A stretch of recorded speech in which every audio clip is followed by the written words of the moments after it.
السلام عليكم ورحمة الله وبركاته. ايه الأخبار يا جماعة؟ يا رب تكونوا بخير. النهاردة معانا مراجعة جديدة لموبايل اقتصادي من اوبو، وهو الاوبو A16K. الموبايل ده نازل عندنا هنا في مصر بسعر 2500 جنيه، عالميا سعره في حدود 140 دولار، والرقم ده طبعا يعتبر كبير نسبيا بالمقارنة بباقي الشركات المنافسة اللي غالبا لما بتنزل أي موبايل اقتصادي بيكون تحت سعر ال 2000 جنيه. فهل بقى يا ترى الاوبو A16K بيقدم حاجة أفضل منهم يخليك تضحي شوية وتدفع مبلغ أكتر من الموبايلات ديت وتشتري الموبايل دوت ولا لا؟ ده اللي هنعرفه ان شاء الله من خلال المراجعه الكامله بتاعه الموبايل. المهم انت بقى لو اول مره تشوفني على اليوتيوب ما تنساش بقى تشترك في القناه، ويا ريت كمان تعمل لايك للفيديو عشان دي حاجه بتدعمني بيها كتير جدا. ويلا بينا نخش في الموضوع على طول، واول حاجه كالعاده هنتكلم عنها وهي التصميم. التصميم من الحاجات الجميله جدا اللي موجوده على الموبايل، على اعتبار طبعا انه موبايل اقتصادي. لازال هنا الموبايل جاي بظهر وفريم من البلاستيك، والنسخه اللي معايا ديت بتيجي بلون ازرق كده، وبتعمل انعكاسات لطيفه جدا بتخلي شكل التصميم جميل طبعا.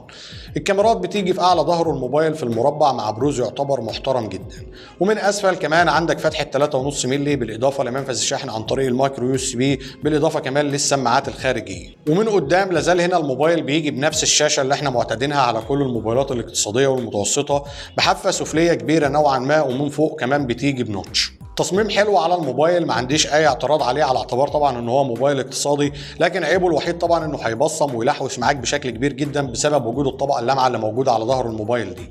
طبعا من الحاجات اللي بتخسرها هنا على اعتبار ان دي حاجه ممكن يكون لها علاقه بالتصميم، ان الموبايل للاسف ما بيجيش فيه قارئ بصمه، لا موجود هنا على ظهر الموبايل ولا حتى موجود على زرار الباور، وهتضطر هنا انك تستخدم عوامل الامان التقليديه القديمه، بالاضافه كمان ان الموبايل بيجي فيه فيس انلوك. بعيد بقى عن التصميم وبعيد عن وسائل الحمايه اللي فيه ديت، خلينا نتكلم عن حاجه من الحاجات اللي تعتبر من وجهه نظري جميله هنا على الموبايل، وهي الشاشه اللي بيقدمها. الموبايل هنا جاي بشاشه من نوعيه IPS LCD حجمها 6.5 بوصه تقريبا، وجاي كمان بدقه HD بلس. في الفئه السعريه اللي هي 2500 جنيه عندنا هنا في مصر، في موبايلات بتيجي مثلا من انفينكس او حتى من شاومي بتقدم شاشات دقتها فول HD بلس، ولكن بالرغم من كده الشاشه اللي موجوده على الموبايل هنا بالرغم ان هي جايه بدقه HD بلس، الا ان انا ما حسيتش فرق كبير بينها وبين الشركات المنافسه من ناحيه الشاشه تحديدا. بمعنى ان انت لما هتستخدم الشاشه تحت اشعه الشمس هتكون ممتازه جدا، والسطوع بتاعها يعتبر مرضي الى حد كبير. وكمان هنا لانها شاشه جايه بحجم 6.5 بوصه، فبالتالي لو انت من الحاجات الرئيسيه عندك على استخدام الموبايل هي مشاهده المحتوى، فالشاشه دي هتكون ممتازه جدا بالنسبه لك. وفي تجربتي ليها مشاهده المحتوى عامه سواء على اليوتيوب والافلام والحاجات اللي بالشكل ده كده كان ممتاز جدا. الخلاصه في نقطه الشاشه ان موضوع ان هي جايه بدقه HD بلس دوت مش هيأثر ابدا على تجربتك ليها، وبالتالي الشاشه تعتبر من الحاجات المعقوله جدا وهتفي بالغرض هنا عند مستخدم الفئه دي. بخصوص بقى المواصفات والاداء اللي هتاخده هنا من الموبايل، وده اللي يعتبر حصل فيه تنازل على اعتبار طبعا ان ده موبايل نازل في فئه سعريه اغلى شويه من الموبايلات الاقتصاديه. موبايل هنا جايبه معالج من ميديا تك اللي هو الهيليو G35 مع ذاكره داخليه 32 جيجا بالاضافه ل 3 جيجا رام، وبيعمل هنا الموبايل مع اندرويد 11 مع واجهه اوبو الاخيره.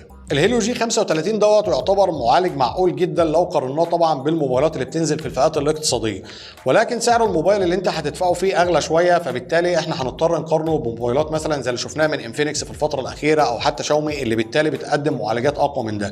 ولكن بالرغم من كده الموبايل مثلا بالنسبه للجانب العملي في المهام اليوميه هتقدر تفتح عليه مواقع التواصل الاجتماعي، الفيسبوك، انستجرام والحاجات اللي بالشكل ده كده، وهتعمل عليه مكالماتك، تتفرج على المحتوى، هيعملها معاك بشكل كويس جدا. ونفس الكلام هنا برضو بالنسبه لتجربه الالعاب على الموبايل، ما تعتبرش اقوى حاجه طبعا بالنسبه للموبايلات اللي احنا شفناها من انفينكس زي ما قلنا، اللي بتقدم مثلا الهيليو G80 والهيليو G88، واللي بالتالي هتاخد معاها تجربه العاب افضل هنا على الموبايل. انا جربت مثلا بابجي هنا اشتغلت معايا على الدقه اللي اقل من هاي HD، وفي تجربتي لها تعتبر الاداء بتاعها معقول جدا، وان كانت طبعا من وقت للتاني كده بيحصل تسقيط لبعض الجرافيكس او بعض الفريمز، ودي حاجه طبعا تعتبر معقوله جدا بالمقارنه بالمعالج اللي بيقدمه هنا الموبايل. الخلاصه برضو في نقطه الاداء انه هيديك تجربه تعتبر مرضيه جدا، خاصه كمان مع السوفت وير المستقر جدا اللي احنا معتادينه على اجهزه اوبو. ولكن في النهايه بشكل عام ده ما يعتبرش افضل اداء هتاخده بالنسبه للسعر اللي هتدفعه في الموبايل. الكاميرات بقى اللي بيقدمها الاوبو A16K هنا، هو جاي بكاميرتين، كاميرا رئيسيه بدقه 13 ميجا بكسل بالاضافه كمان للكاميرا الاماميه اللي جايه بدقه 5 ميجا بكسل. ونتائج الصور اللي هتاخدها هنا من الكاميرات سواء الكاميرا الرئيسيه او الكاميرا الاماميه تعتبر مرضيه الى حد كبير، وفي ظني ما فيش اي موبايلات في الفئه السعريه ديت بتتفوق على الموبايل هنا من ناحيه الكاميرا. الصور بيكون فيها بعض التفاصيل الحلوه، واحيانا احيانا بتحافظ على الديناميك رينج، وزي ما انتم شايفين كده الصور تعتبر الاداء بتاعها معقول جدا. ونفس الكلام هنا بالنسبه للكاميرا الاماميه، النتائج اللي هتاخدها منها تعتبر مرضيه ومعقوله الى حد كبير. وبشكل عام زي ما قلت الكاميرا الرئيسيه او الكاميرا الاماميه النتائج اللي بتطلع منها تعتبر مرضيه الى حد كبير بالنسبه للسعر اللي هتدفعه في الموبايل. من الحاجات اللي ما عجبتنيش ابدا على الاوبو اي 16 كي هنا هو البطاريه اللي بيقدمها. موبايل جاي ببطاريه قوتها 4230 ملي امبير، طبعا لا تدعم الشحن السريع ولا حتى عن طريق اليو اس بي سي. دي حاجات ممكن نتغاضى عنها اللي هي الشحن السريع والشحن عن طريق اليو اس بي سي، ولكن رقم 4230 ملي امبير في الفئات الاقتصاديه يعتبر سيء جدا، خاصه مع المعالج هنا اللي مش موفر للطاقه اطلاقا. وبالتالي البطاريه برضو تعتبر من عوامل الضعف اللي موجوده هنا على الاوبو اي 16 كي. تجربه الشبكات والاتصال والحاجات اللي بالشكل ده كده تعتبر شغاله بشكل كويس جدا، وكعاده كل موبايلات اوبو شغاله على افضل ما يكون. الصوتيات برضو ما تعتبرش افضل حاجه، طبعا هي بالمقارنه بالاجهزه اللي شفناها مثلا من شاومي في الفترات الاخيره ومن انفينكس بنفس السعر دوت كده هتاخد موبايلات بتقدم سماعات ستيريو بتشتغل فيها سماعه المكالمات مع السماعه الرئيسيه كدول سبيكر، ودي حاجه مش موجوده هنا. ولكن الصوت اللي موجود على الجهاز هنا هيفي من الغرض برضو على افضل ما يكون. واخيرا سعر الموبايل والحكم عليه وهل انصح بشرائه ولا لا. سعر الموبايل بيبدا عندنا هنا في مصر من 2500 جنيه للنسخه اللي معايا ديت اللي هي 3 مع ذاكره داخليه 32 جيجا، وبيزيد شويه طبعا مع النسخه الاعلى اللي هي ال 64.